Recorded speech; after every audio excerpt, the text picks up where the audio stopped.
Hi, good morning. This is Sean. I'm here this morning to go over an email. Typically, I don't have too much time to spend on emails. I do get a lot of them every week. So if there's something that's not covered in my book, then I will make a video of it so that all of you can get the answer rather than just responding one-on-one. So this is from Rudy from Los Angeles area. His question is, can I, as a licensed PI, still work for the agency where I collected my hours for licensure? He mentions that this agency is headed by a licensed PI, and he also asks, can I continue to work at this agency as an armed PI? I won't name the agency. That's just because it's just a conversation that me and Rudy had. But anyhow, this is the answer that I give him. So yes, you could still work at that agency where he used to work at. The bigger issue is he going to be an employee or a contractor? Rudy has his PI license. He can work as a contractor, which means that his employer does not have to take out certain payroll taxes out of his paycheck. Now, as an employee, the employer is obligated to take out certain payroll taxes. Okay, so for that employer, if that employer does not already have a payroll structure, maybe human resource department, it's going to be a hassle, in my opinion, to have an employee. Also, you have to offer that employee health benefits, workers' comp. It's just a lot more to do as an employer. So that's something that Rudy has to discuss with his employer.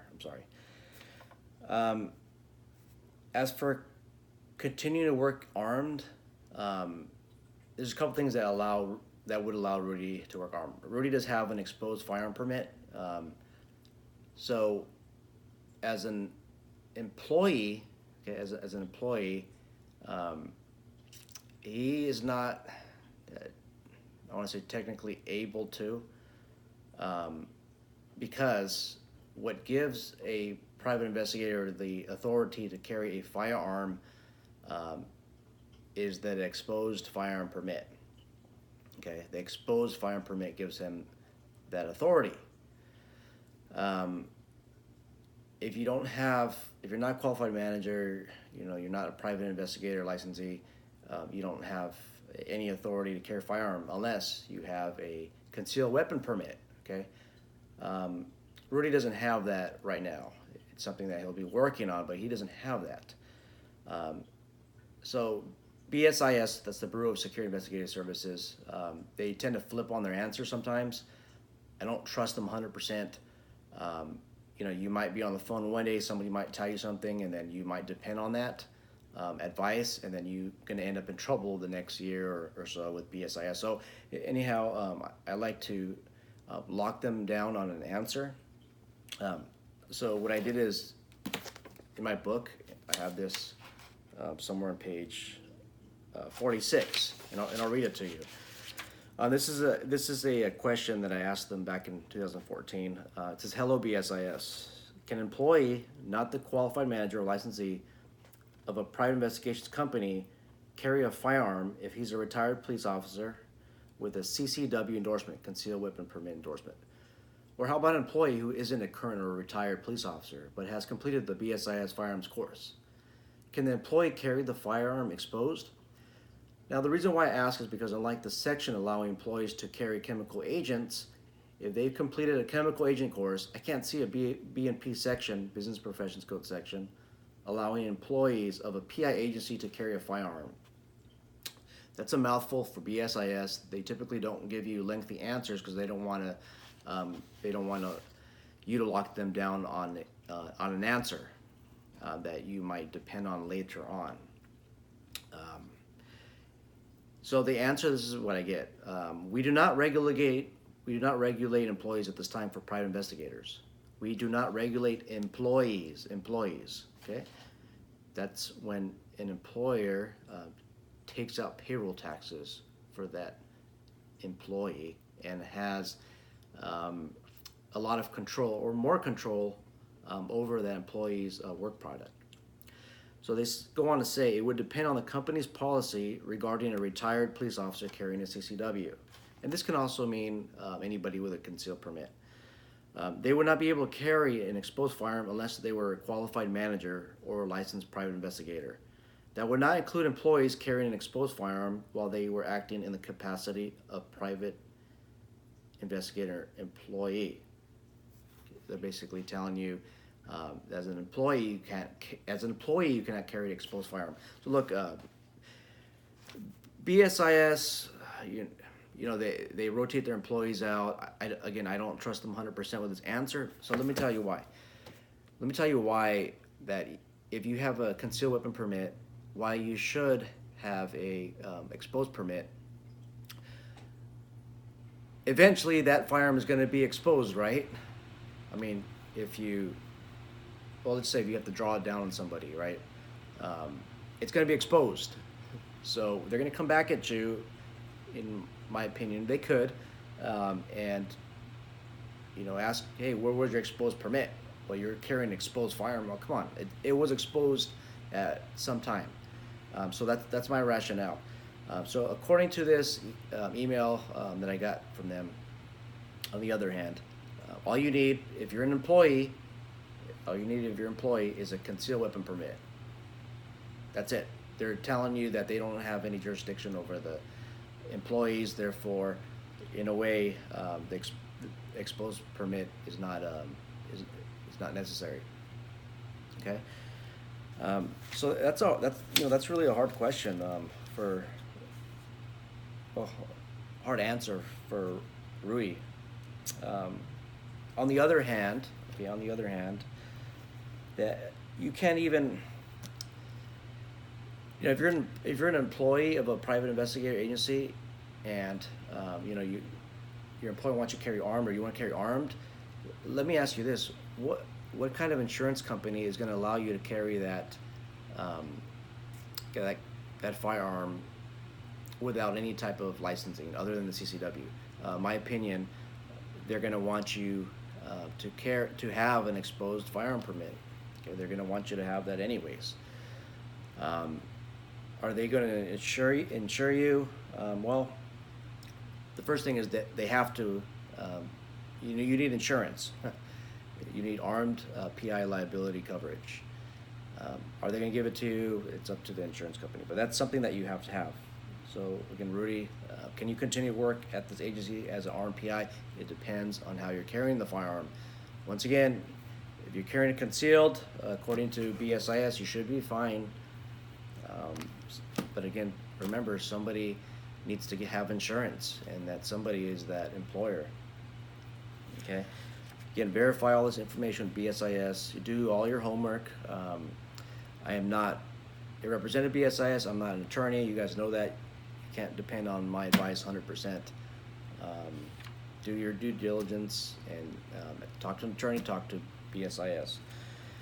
Okay, another thing, another question. As a licensed PI and employee of blank investigations, do I need a PC 1299 certificate, or does my PI license make this unnecessary? Okay, I have never worked in bail enforcement. I do have experience kicking in doors and getting fugitives as a law enforcement officer, but I don't have that experience. But from what I do know about bail enforcement is currently you're going to need, I think it's a 20-hour bail, some type of bail recovery person certificate. You'll need an 832 PC, the Penal Code training, which is about 40 hours. You're going to turn in an application, get fingerprinted, and there's a licensure process. The licensure process is not with BSIS. It's actually with Department of Insurance. Okay, it's with Department of Insurance. So you get that training, and then you could do bail enforcement. What you're going to have to do is attach yourself with a bail bondsman and work for that person. Okay. Now, on the other note, as a PI, my understanding of the Business Professions Code, penal code. If you're a licensed PI, you don't need that certification. But this is the issue here. What kind of bailsman is going, or bail bonds company is going to hire you to locate these fugitives without this training? I mean, what kind of agency is going to do that? Now, I imagine there's some, but just look at risk management and liability. It's a liability. I mean, this person doesn't have the proper training, and believe me, a PI license, just studying for that doesn't even remotely qualify you to do bail enforcement. That's a totally different realm. I mean, if you are you were or are law enforcement, yes, you used to recover these fugitives, but that's under a different authority. Okay, now this is different, totally different. Now, if you're a private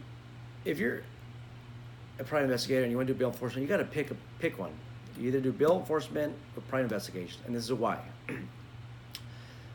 You're going to have this armed private investigator liability insurance.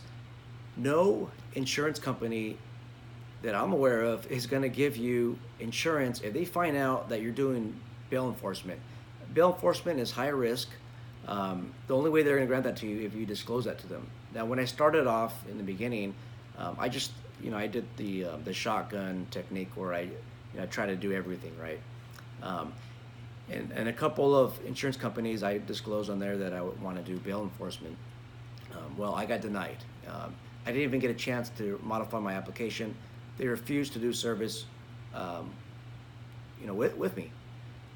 It's a liability, and you get a website, you put that in there, you do bail enforcement. Again, it's a high risk liability. You might find some that might approve you, but it's gonna be top dollar. Pick one. Also with the databases, you're gonna get access to a lot of private investigator restricted databases, but if once they find out you're doing bail enforcement, you might be not able to access those databases anymore. And then vice versa. You do bail enforcement, you might have some companies that might give you these databases. Once they find out that you do private investigation work, they might not want to do business with you anymore. Okay? Pick one. Okay, pick one. All right. He also, our friend here, Rudy, also wants to know, can he wear on his TAC vest, his tactical vest, the words private investigator or Fugitive Recovery Investigator, Warrant Division? He saw this at Gauls. Yeah, if you're a private investigator, you can wear patches that say private investigator. You can also wear patches that say Fugitive Recovery Investigator as well. If you're a fugitive recovery agent. Now, let me tell you this here. If you're a private investigator and you wear a patch that says Fugitive Recovery Investigator, if you give somebody the impression that you're a law enforcement officer, you're going to be in deep trouble with BSIS.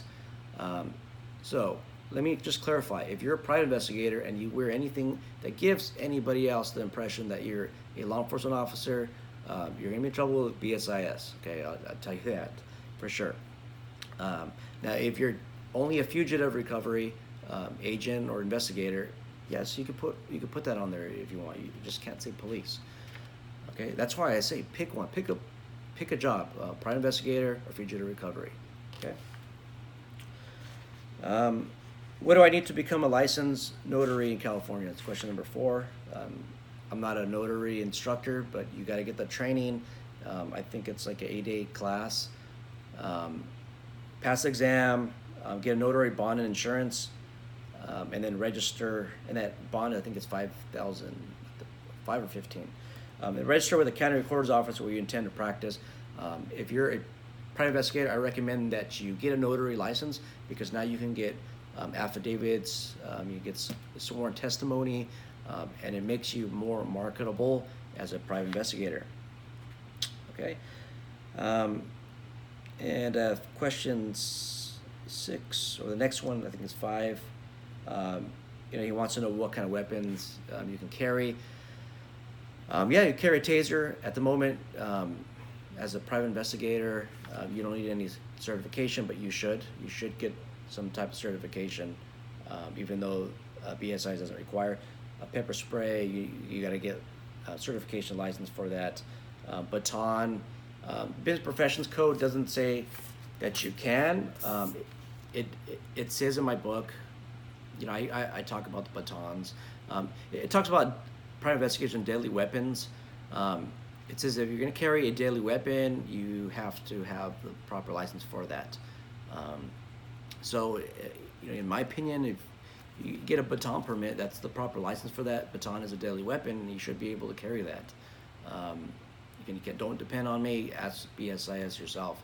I just don't see any problem if you do that. If you're in violation, it is a felony, so you know, just be careful. Just ask. I don't see why not. The Business Professions Code talks about having that license. Let's see what else here. You know something else that I thought about is, as a private investigator, why would you carry all these things on you for? Like, what are you doing? If you're just going to get a witness statement and you're showing up to the house with your tac vest, with your gun and your tear gas, your baton, your pepper spray, all this other stuff, you might scare this person off. I just don't see, you know, why you do that. I mean, detectives, police departments, or police agencies, they wear plain clothes, and you know, they dress casually, sometimes shirt and tie, and they do that so that they can get a report with witnesses, maybe suspects. You know, they're not in uniform, and people are more inclined to speak to them if they are initially intimidated by somebody wearing the uniform. So I just don't see why that's necessary. Last question is, any tips on getting a concealed weapon permit? This is part of the business that I don't do. I don't have a lot of experience with concealed weapon permits. I will tell you that you need a reason. You know, why do you need what's the reason why you need a gun permit? In my opinion, there shouldn't have to be a reason other than self-defense. And that's something that's, you know, being debated in the courts. My opinion, I mean, if you should just ask for, you know, a concealed weapon permit. I think you should get one as long as you know, you're not crazy, and you know, you pass the background check, which is extensive. I mean, they go to your house, you know, knock on doors, neighbors check, they ask for references. It's difficult to get a concealed weapon permit, but if you get one as a private investigator, that thing is golden. Even as a private security guard, it's golden. You could work many other assignments, and you're a lot more marketable if you have that type of license. But you got to have a reason. Maybe maybe you work surveillances at night in questionable areas. Maybe you work on some type of criminal investigations, you know, criminal defense, and you have to interview witnesses that are of a questionable nature. That's something that you can also bring up. Maybe you do some type of fraud investigations, and you know, as you know, people that commit crimes are known to be armed. You can also bring that on your cause statement when you apply for your concealed weapon permit. Anyhow, that's all I have right now. A lot of those questions, they're answered somewhat in my book, The Legal Investigator. Get this on Amazon. This will help you pass the private investigator exam. No guarantees, but it will help. I do get a lot of reviews. A lot of people say great things. If you use this book, by the way, and it helps, please, if you would please just leave a review. I really appreciate those. Just one review will help other people feel more confident in the book, and they end up getting that, and it allows me with that revenue to update this book and other books. So anyhow, if you have any questions that are not on here, or something that you know, just something that is generally not answered, just, you know, shoot me an email. I have no problems answering those questions as long as it's something that's an answer that's not out there already. And you know, a lot of these answers, they're they're answered somewhat in here, but not completely. And I just wanted to do our friend here a favor. So anyhow, please subscribe to my channel and hit that like button down there. Thank you very much.